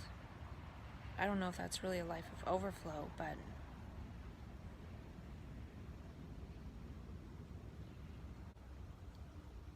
I would say overflow is flowing more than the amount that one might think one can by virtue of one's conscious will. It's kind of a paradox to feel like by conscious will, by doing certain practices, which is an effort of the self, we can get to this effortless, selfless state. So by effort of the self, can we get to this effortless, selfless state? And the self is that which doesn't feel like richness, yet by an action of that impoverished, effortful self that is a slave to time and the clock, can we get to this space of effortlessness and richness and timelessness and selflessness. And I'm using Stephen Kotler and Jamie Wheel's terms because they do sum things up very nicely, and I'm not good at summing things up. And I feel like people who have experienced mania, if they hear that, selflessness, effortless, richness, and timelessness, they'd say, yeah, that's what it's like in that state. So I'm not a big fan of how everyone is going on about flow and all these things that can get one into flow, yet they don't see something like mania as overflow that burns us out. And in that overflow state, there is no self. It's a selfless state. And recovery is all about getting the self back. So it's kind of, again, a paradox. It's trying to get the self back. Well, what is the self?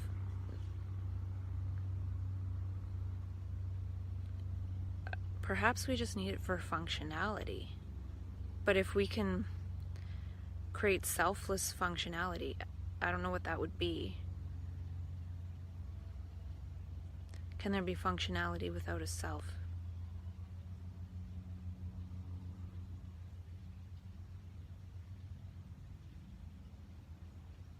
I just heard something in the bushes over there. I'm not sure what it is.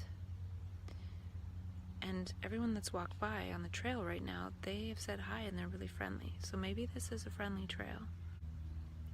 And it seems like the airplanes land and take off around here, and it's kind of fun to watch. I read something on Twitter yesterday that said that Elon Musk said that he might have undiagnosed bipolar. Maybe it's undiagnosed because he's still able to function.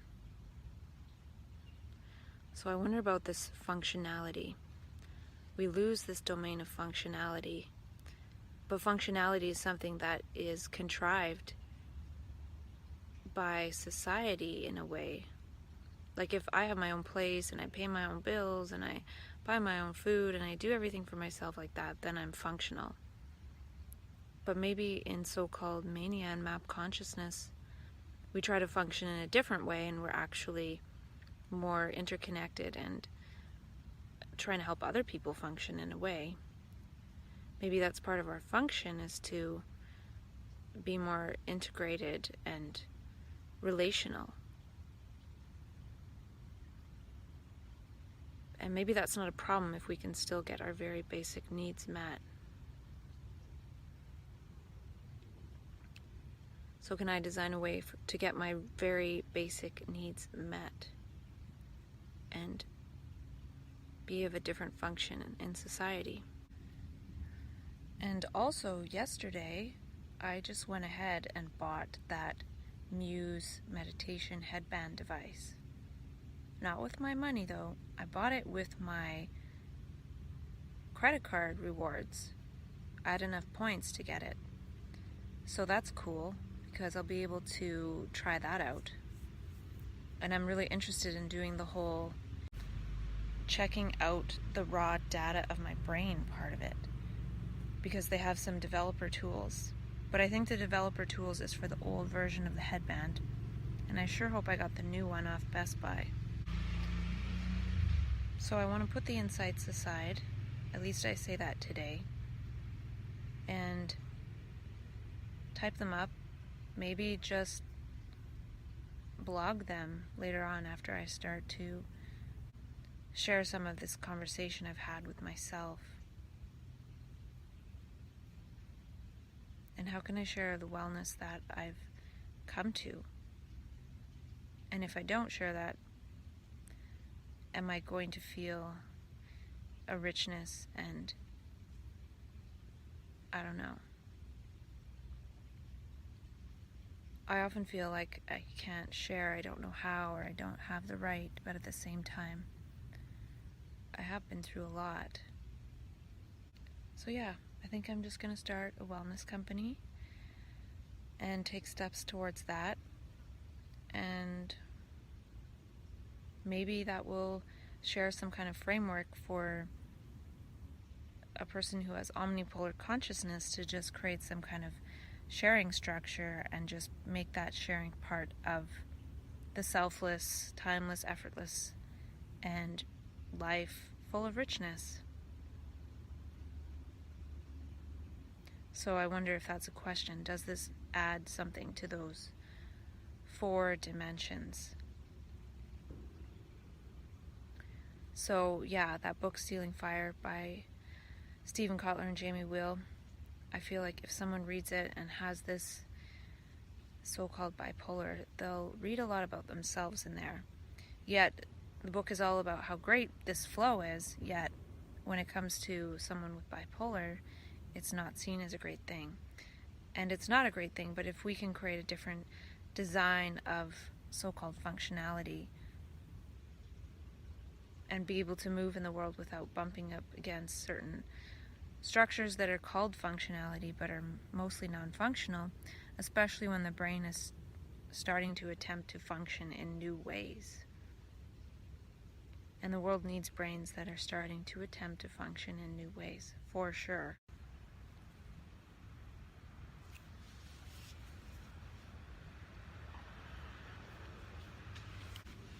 I read once that they did a study with bipolar people where they would get them to smile for 20 minutes a day and it would improve their mood. And actually, that's something I read in Stealing Fire, was that the mind and body are so tied together. And they gave an example of Nicole Kidman, who got a lot of Botox and then she felt numb. And partly it was because she couldn't empathize with people when her face was so frozen. Because part of empathy is actually being able to mimic and mirror the facial expressions of other people. I realized this morning actually that is something that happens when people get flat affect due to medications, is their face is so flat. While we can't empathize with anyone because we can't actually mimic those facial expressions. And I experienced flat affect, and it was one of the scariest things I ever had experienced in my entire life because I felt so numb. It was terrifying. Yet I just looked not even terrified. I looked scary to myself. It scared me because I couldn't make any other facial expression than just this really, really flat, stunned look. Yet I felt so terrible inside. It was the worst thing ever. So I realized how, and I think I've talked about this before, how medication, part of how it works, it doesn't just work on the brain chemistry and the synapses and chemical imbalances. It actually freezes the face and it makes us gain weight, changes our face shape and everything, and our expression and our ability to express. So the way that it paralyzes the muscles and adds tissue to the face and things like that, changes it all. It changes us into someone who looks like a mental patient and who's drugged out on psych meds and basically can't really empathize with people. It just makes us completely numb. We can't even really move our face a lot of the time. And that's really sad. So it's really important to be able to move one's face in all the ways that it's designed to move. And I've actually noticed since I've been off the meds, my face feels like it's detoxing in a way.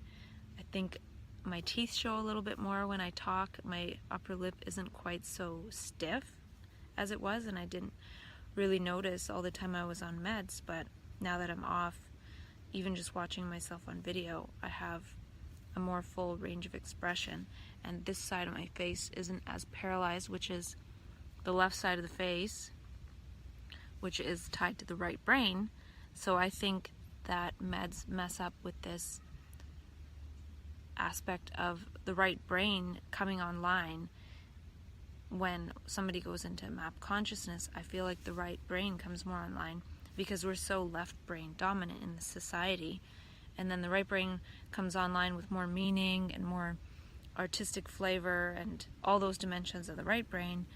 And then when we take meds, it kind of shuts it down again. And that is tied into how our face moves.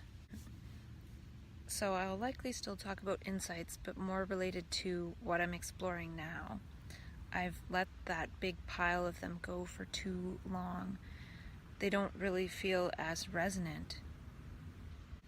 And I'm sitting here earthing in the grass.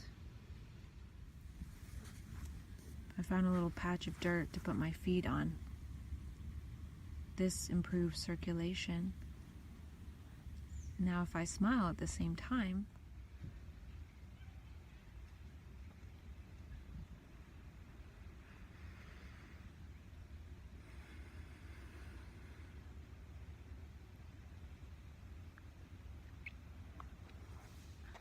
actually, I do feel like this frown line is making me somewhat depressed.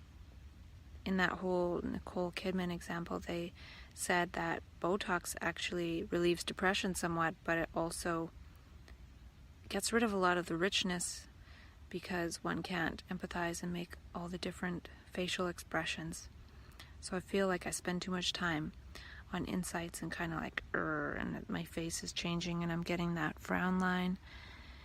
So maybe I will actually do this whole smiling thing more, even just smiling to myself. Maybe I can smile more when I talk to myself as part of this embodied practice. And that was part of the point in the book, is that the body and the mind aren't separate. Our mind is reflected on our face, and there's those power poses by Amy Cuddy, so there's lots to that whole going through the body aspect, and I've taken a course called Body Awakening Method with Carol Maureen Friesen, and that's been really helpful too, because it's really important to use the body properly and have proper posture and everything. They also talked about in the book, there's a new field called Embodied Cognition, and I love that term, Embodied Cognition. Though I would probably change it slightly to have something to do with the heart a little bit more.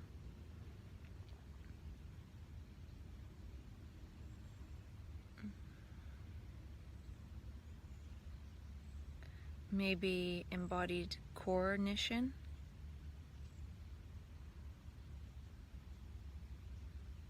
Because core means heart in French. Because it's about the whole field, not just the brain. So maybe embodied core cognition. So the core of the heart, and core sounds like heart, but they didn't really go too much into embodied cognition, but it's about how the body is part of the mind and cognition. It's not separate. And they talk about yoga as a type of embodied cognition. By doing those postures, it changes the way we think. There's a lot of good points in this book, but I want to mention a few. I don't really want to extrapolate the whole book, even though I could. Maybe I will start to do some of that on paper as opposed to talking to myself, because it does take a while to talk about these things and then edit them. I don't know. Map consciousness, transconsciousness, is a type of embodied cognition. And it's not just embodied cognition. It's not just how our body affects our thinking, but it's also about how other bodies affect our thinking. It's relational. So it's perhaps embodied and relational cognition. We're sensing more information, and so that is a part of our thinking process. So we're actually reading the embodied cognition of somebody else, and that's changing how we respond to them. So if near the end of the map consciousness cycle,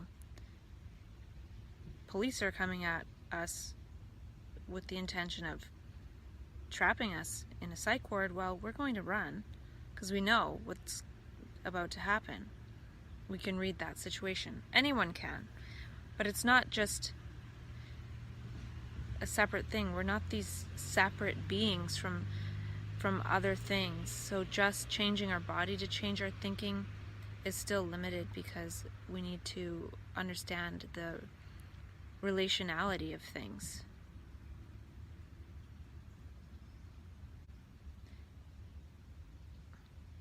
I feel like in map consciousness, everything around us becomes part of our cognition and our whatever's within our heart field and our perceptual range, and even beyond. We can compute. It's a different algorithm. The whole epigesturetic matrix becomes part of our computation, our cognition. And cognition makes it sound limited to what the brain is doing. It's more than that. It's what all physical things are doing around us, and energetics and gesturetics and memetics and genetics. It's everything. It's part of the whole computation. And then we have this little thing we call the self that limits the awareness of all these factors, and we think we're separate. and we can just do things separately. But when that breaks down, we realize we're not separate. And when we're not feeling the separation, we have access to a lot more information. But then we have to figure out how that figures into our computation of how we move about. When we feel selfless, we feel like everything is ourself. So we go from acting like our thoughts are ourself and we just move around based on that, which really limits our gestures, to everything is ourself. And when that happens, we need to figure out how to move in that way. And that could be something that limits our access to flow, is if we're of normal, so-called regular consciousness, is that we don't understand how to be when we see that everything is ourself. Because when we're selfless, then everything is the self, or everything is a part of us or connected to us or related to us. So it could be easy enough to get into flow when we're at work doing our own thing, or out doing extreme sports doing our own thing, in our own bubble, just doing our movements in work or in that type of extreme sports. But how do we do that when there are other selves around? How do we move with an understanding that they're all our self too, which is implied in selflessness? It's difficult to be selfless with other selves around. So it could be easy doing that in an office cubicle when we're in flow and working, or out doing some kind of extreme sport when it's just us and the force of gravity. But what about when other people are around? And I'm asking this to myself, my selfless self. Can myself disappear around others, and why can't it? And is it even there even when it feels like it is? Or the other beings around me create an epiphenomenon of a self appropriate to what my whole being is calculating that I need to be a self as. For example, my family doesn't know that I'm off meds. So being around them, my whole being might calculate a way to be that would be so-called appearing normal, not too different from how they would usually sense me. I'm usually a little bit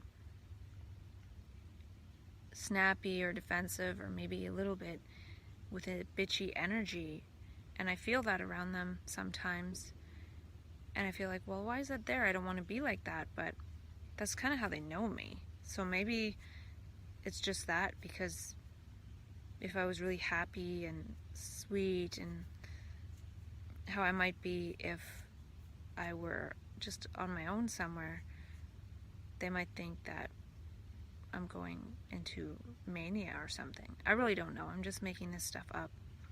I'm just wondering why I am arising as that, or manifesting as that.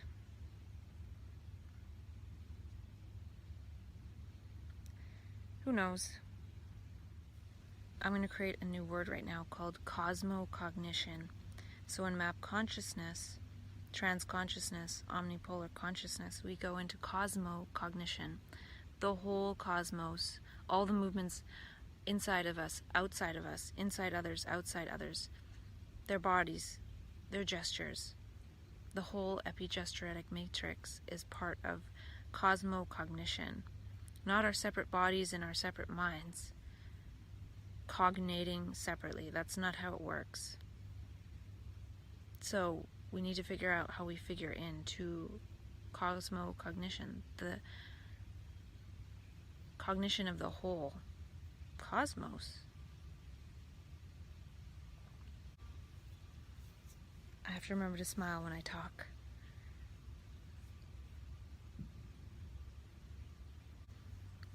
Another part of the book Stealing Fire that was really, really interesting was how they talked about something online called the hyperspace lexicon, which is actually a lexicon developed by people who take DMT, dimethyltryptamine. And how they do it is that people that go into that kind of consciousness through DMT they sort of pool their insights, and when they have a new term that they create, they have to get a critical mass of people from the community that agree that that should be a term in their dictionary. And they're attempting to map this world of DMT, this DMT world. And I found that interesting because I've talked about that with myself, how if we as people who go into map consciousness, so-called bipolar people, omnipolar consciousness, trans consciousness, if we were to just pool all our insights together and sort of put it into a computer, it might be able to find commonalities.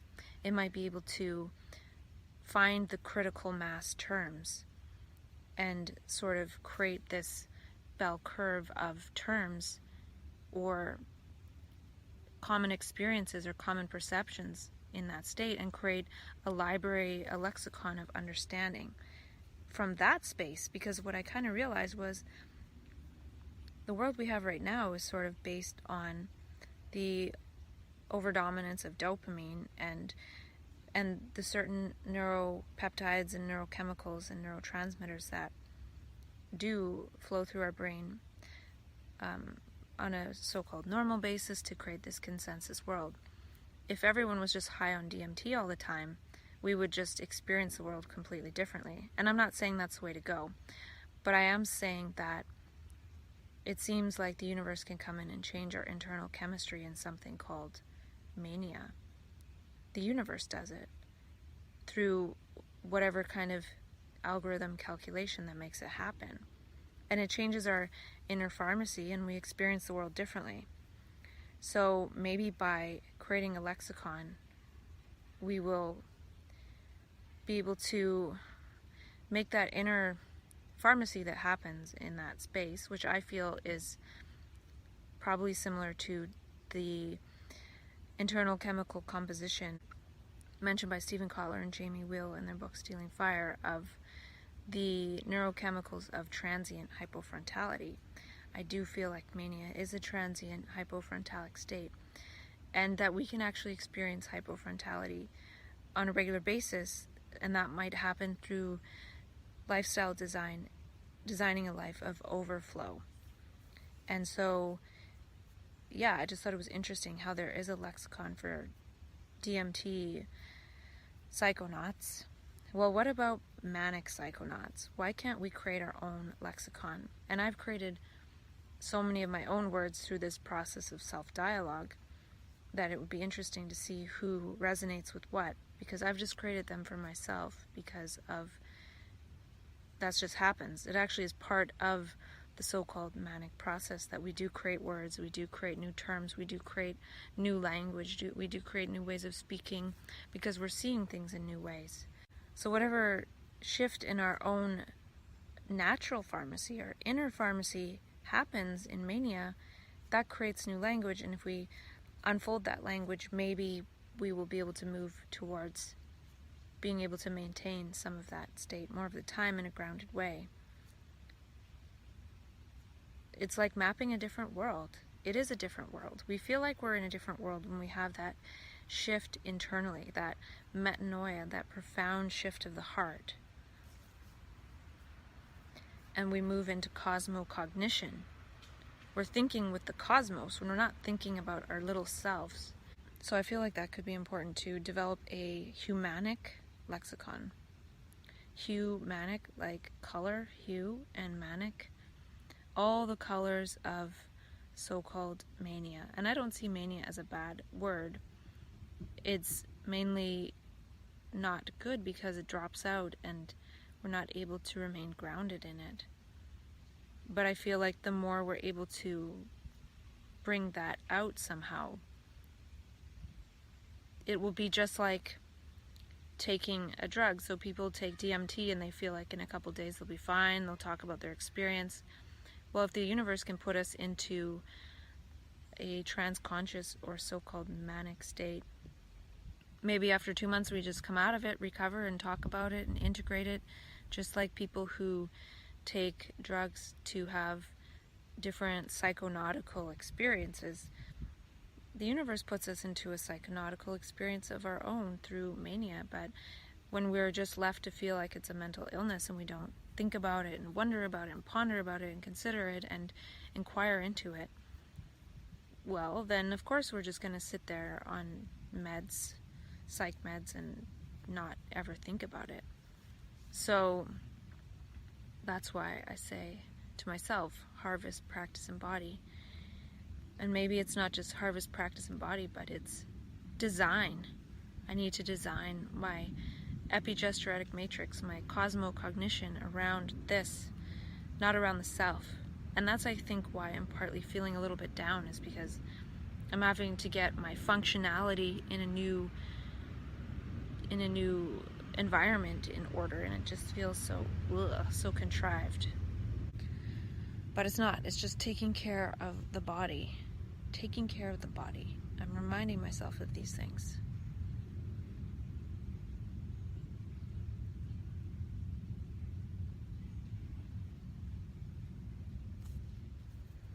There's also a website called Erowid or something, EROWID, and it's for people who take different psychedelics to share their experience in a huge database. I feel like there could be that same kind of thing for people who go into so-called mania, to share all their experiences and have a database of that for other people to look and then partly feel some okayness with what's happening and maybe initiate curiosity and wonder about it.